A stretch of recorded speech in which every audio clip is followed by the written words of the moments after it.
Suara gua ada nggak sih suara gua? Ada. Bung Aul. Terus, ayo Bung Ahmad, ayo. Gimana nih para sobat hukum? Anjir, sobat hukum. Lucu. Ngantuk dah. Gimana sobat-sobat? Apa kabar sobat-sobat? Gila, gua udah bosan Sehat. banget di rumah kan. Parah ya. Parah. Ngapain kalian aja apa kabar kalian? nih? Iya nih, apa kabar sobat? Lancar Baik. aja, lancar. Bye. Aduh, pada seger-seger Wis. amat nggak puasa ya? Parah. Gua sih puasa, Ngompol Ada nih puasa nih. jam segini anaknya ngobrol emang. Sambil ngopi ya nggak sih? ini. Wah, Senja, boy. Senja. parah banget. Senja gimana gitu? Gimana? Jangan Kan baik, semua baik. Kalian semua baik. Baik. Colin aja Colin. Ngapain aja selama quarantine? Anjir, quarantine. Keren. Olahraga gitu, Gat. Wih, Gue sih penasaran tau ngapain aja sih pas lagi Iya. iya. Lu ngapain aja, Wah. Ul? Gue mah ngeliatin orang-orang aja di sosial media gitu kan. Oh iya, kan dia punya konten ya. Iya, Oh. karena kan creator. bukannya lu creator nih, Terus dari Waktu sama itu lu baca-baca soal gue liat lu banget deh. Mungkin lu bisa Iya, ceritain ke gua tuh kekerenan lu yang kala kemarin itu. yang gue bilang itu, yang masalah apa? Dekret presiden itu, demokrasi terpimpin enggak tuh? Wah, tuh lu Oh iya. Tiba-tiba tuh. yang lu share keren banget tuh, gue liat share lu Iya, di udah baca belum lu? Instagram. Wah, parah Udah keren dong. banget. Gue Udah udah sih. baca. Udah baca, Pal? Udah dah. Kalian ada yang belum baca belum? tahun 95 kan tahun 95. Referensinya. Wah, ceritain, Pika pengen tahu. Habis Nih, nih. jadi waktu itu tuh kan si demokrasi terpimpin itu apa? Peralihan antara yang lama ke yang baru gitu loh. Jadi dekret presiden tuh yang kemarin tulisannya dibuat sama Aul itu tahun 1959 itu tuh peralihan dari masa demokrasi liberal yang sebelumnya ke masa demokrasi yang baru, itu demokrasi terpimpin. Nah, untuk dekretnya sendiri itu kan tahun 59 ya, pas itu di tulisan lu juga Iya, kan? benar. Iya, jadi sebenarnya awalnya itu dia kenapa ada dekret, karena ketika itu ada namanya Badan Konstituante yang diminta untuk membuat undang-undang dasar. Tapi ternyata dia nggak sabi bikin undang-undang dasar. Nah, makanya akhirnya Presiden mengambil langkah sebagai kepala negara dan kepala pemerintahan, bikin dekret presiden, kayak gitu. Isinya apa aja gitu sih? Gue juga agak-agak lupa sih. Nih, isinya tuh yang pertama tuh ada pembubaran konstituante. Terus ada sistem UUD kita tuh kembali dari UUD sementara ke UUD 1945 lagi. Terus ada pembentukan MPRS sama DPAS. Jadi MPRS tuh Majelis Pemusyawaratan Rakyat Sementara. Jadi jatuhnya dia ketika itu diminta untuk menjadi semacam badan legislatif pengganti setelah dibubarkannya konstituante kayak gitu. Sementara kalau DPAS dia itu Dewan Pertimbangan Agung Sementara yang fungsinya itu ketika itu ya dalam konteks demokrasi terpimpin di awal dia diminta untuk sebagai badan yang memberikan pertimbangan kepada presiden baik diminta maupun tidak kayak gitu. Demokrasi terpimpin tuh ini ya, Jagat. yang 4 partai kan, iya kan? Iya, yang Nasakom, Nasionalis Agama Komunis. Ingat, parah. Gila. Nah itu. Kalau baca ini lagi rasanya pengen kuliah lagi gitu. Ayo kuliah lagi ya, ayo. Emang lu nggak kuliah gitu kan selama ini? Pengen tes masuk kuliah gitu. Bawa pesan ini. Oh iya.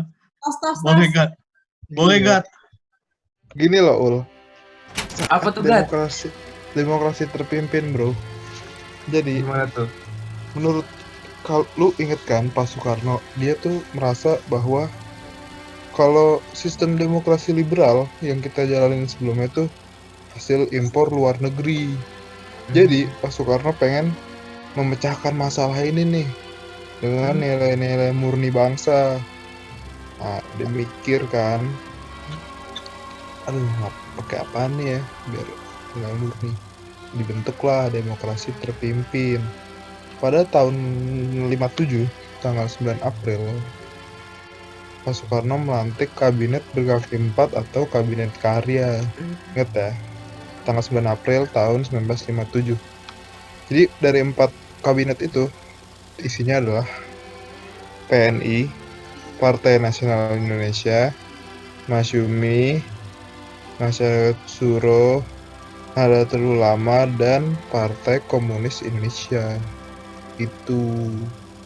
Nah, Dewan Nasionalnya diketahui adalah Soekarno dengan wakil Ruslan Abdul Ghani. Isinya ada 41 wakil dari berbagai golongan karya, mulai dari pemuda, tani, buruh, wanita, banyak deh. Ada cendekiawan, ada agama, ada kedaerahan. Ini keren sih sebenarnya. Gitu. Jadi makin banyak ya sebenarnya. Iya, mungkin Iya. teman-teman yang lain mau cerita juga dia punya pengetahuan soal demokrasi terpimpin. Berarti kalau kan dari namanya ini demokrasi terpimpin ya, berarti dipimpin oleh satu doang dong gitu kan, apa gimana? Kalau dari yang gua tahu kan itu emang ada artinya di balik nama demokrasi terpimpin. Jadi kalau demokrasi terpimpin itu memang masa pemerintahan di zaman itu terpusat kepada presiden. Jadi kita sempat sistem presidensil ketika awal kemerdekaan. Kemudian agak ada bumbu-bumbunya parlementer di demokrasi liberal. Nah, kita sekarang kembali lagi ke presidensil yang lebih konsekuen di masa demokrasi terpimpin yang dipimpin oleh presiden sebagai kepala negara sama kepala pemerintahan.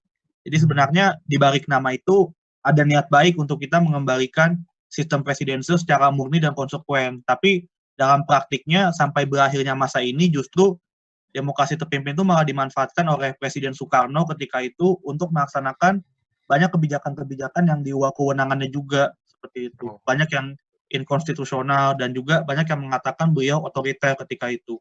Itu sih kok yang gue tahu. Kenapa namanya terpimpin. Jadi kayak adanya kesenangan-wenangan gitulah ya. Takutnya Iya, benar. Nambahin. Power tends to corrupt. Nah, gitu. Apaan tuh kan? Nih, ada itu juga kan kayak Soekarno dia melang dirinya sendiri sebagai presiden seumur hidup juga kan. Nah, itu Oh juga iya yang tuh, iya. Betul tuh. jadi acuan juga tuh. Iya sih bener sih. Terus menurut kalian setuju nggak sama demokrasi terpimpin? Kalau misalkan Terapkan lagi. diterapkan di zaman sekarang. Soalnya kan katanya kan mirip-mirip nih. Wah, chaos sih cuy kalau diterapin zaman sekarang cuy. Iya. Kalau sendiri sekarang masyarakat. Ya apalagi kan kita udah demokrasi banget sekarang. Jadi kita udah nggak bisa ada ruang-ruang buat otoriter kayak gitu lagi.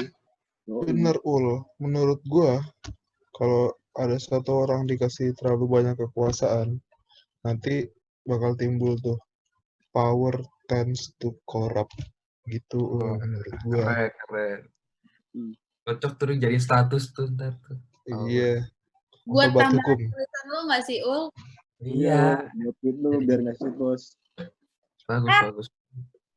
Terus apa lagi? Bastian belum ngomong. Iya, Ya, Bastian gua belum juga ngomong. Kapan? Andre masih ngerti doang ya?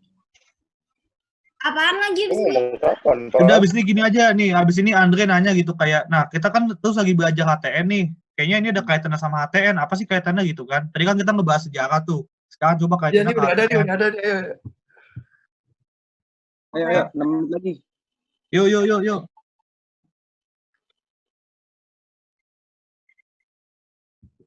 Wah, ada sih kalau menurut gue mah. Jadi kan kalau misalkan demokrasi terpimpin nih, misalnya perbedaannya sama yang sekarang, yang benar-benar demokrasi kan. Jadi udah terbagi-bagi gitu loh. Yang kita tahu kayak trias politika kan ada eksekutif, legislatif, sama yudikatif. Nah kalau di yang terpimpin itu sendiri kayak terlalu ditekankan kepada yang presidennya doang gitu. Jadi nggak terbagi-bagi. Berarti dari konsep pembagian kekuasaannya juga ya? Iya, jadi kayak kurang adil aja gitu kalau terpimpin. Pasti ke situ sih larinya. Ada hubungannya sama HTN juga berarti. Ada yang Terus mau kayaknya nambah? kemarin Bastian sempat baca dari buku. Lu baca apa Bas kemarin Bas? Gua kemarin baca Lu tahu apa Ki tentang G3SPKI Ki? Gua Wah, Iya. Iya, Apa aja? Lu tahu kan pasti lah ya. Yoi Om. yang gua tahu sih G30 SPK itu seperti kudeta dah. Nah, iya tuh. Kudeta Soeharto terhadap Soekarno gitu ya. Bener gak sih? Pasarnya gitu ya. Sebenarnya bukan G30 SPKI tahu. Guys, Nah, less than me.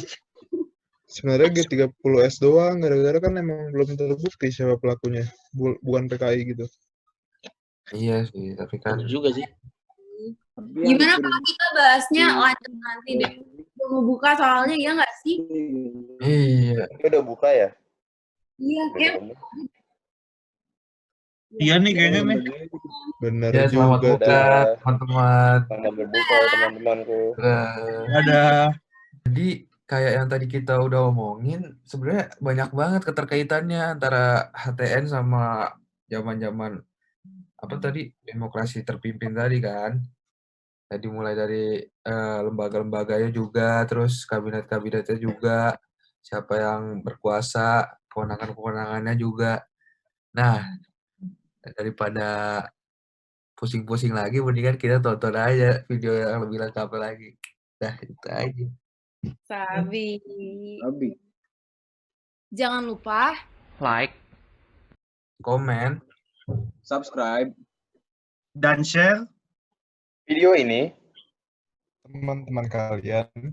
Oke. Oke. Oke. ya. oke.